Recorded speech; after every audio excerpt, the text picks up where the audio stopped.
Hello दोस्तों, नमस्कार। स्वागत है आप सभी का एजुकेशन मंत्रा में। दोस्तों, सुप्रीम कोर्ट में एक याचिका लिस्टेड हुई है जिसको लेकर अभ्यर्थियों में लगातार उबाल है कि क्या 8 अक्टूबर को ऑर्डर आ रहा है या रिजर्व ऑर्डर को लेकर क्या कुछ स्थिति बन रही है। इस पर लगातार अभ्यर्थियों द्वारा क्वेश्चन किए जा रहे हैं। पिछले वीडियो में भी 2-3 कमेंट आप देख सकते हैं, वहाँ पर भी अभ्यर्थियों के द्वारा कहा गया है कि सर मार्गदर्शन करें कि 8 अक्टूबर को क्या कुछ मैटर है। तो उस पर चर्चा करने वाले हैं दोस्तों, क्या कुछ है। तो देखिए दोस्तों, यहाँ पर अगर बात करें तो Satyendra Yadav versus the state of Uttar Pradesh, diary number 11446 of 2020 filed हुआ था 20/5/2020 को 2:45 पर। SLP नंबर वेरीफाइड है 24/6/2020 को, 24/7/2020 को प्रेजेंटरी यानी कि ये लास्ट लिस्टेड हुआ था। ऑनरेबल जस्टिस उदय उमेश ललित जी और जस्टिस मोहन एम शांतनु गौदर जी की बेंच में। एक बात स्पष्ट कर लीजिए, यहाँ पर लास्ट लिस्टिंग ऑन है। तो ये लास्ट लिस्टिंग हुई थी 24 जुलाई को, जिस दिन ऑर्डर रिजर्व हुआ था। तो ऐसा बिल्कुल ना जोड़ें कि जस्टिस ललित साहब और शांतनु जी की बेंच कॉन्स्टिट्यूट हो रही है। इसको देखिए, पहले ये जो है 8/10/2020 के पहले ये 7/10/2020 को दिखा रहा था।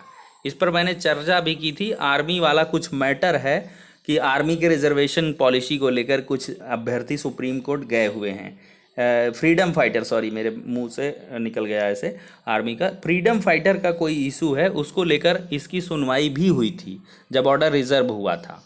तो कुल मिलाकर इसी में इम्प्लीटमेंट एप्लीकेशन फाइल की गई, जिसमें डायरेक्शन एप्लीकेशन भी इसको कह सकते हैं। डायरेक्शन मांगा गया है सुप्रीम कोर्ट से कि जब ऑर्डर रिजर्व है 24 जुलाई को, तो ऐसे में 31,000 पदों पर भर्ती कैसे की जा सकती है। अपरोक्ष रूप से कहा जाए तो 31,000 भर्ती पर रोक और 67,867 जो चयन सूची है उसको सुप्रीम कोर्ट के ऑर्डर आने के बाद ही मतलब उस पर कार्य किया जाए, इसकी प्रेयर वगैरह इसमें की गई हैं। तो कुल मिला के ये पहले 7 अक्टूबर को लिस्टेड थी, अभी 8 अक्टूबर को है।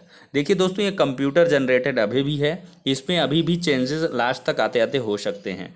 देखिए चेंजेस इन अ सेंस क्यों हैं, क्योंकि जो बेंच है ललित साहब की वो मोस्ट प्रोबेबली 8 तारीख को ही है, 8 अक्टूबर को। तो ऐसे में इसलिए ये 8 को लिस्टेड हुई है, अप्रोप्रिएट बेंच में नहीं लिस्टेड हो रही होगी 7 को, इस वजह से ये शिफ्ट होके 8 अक्टूबर को हो गई है।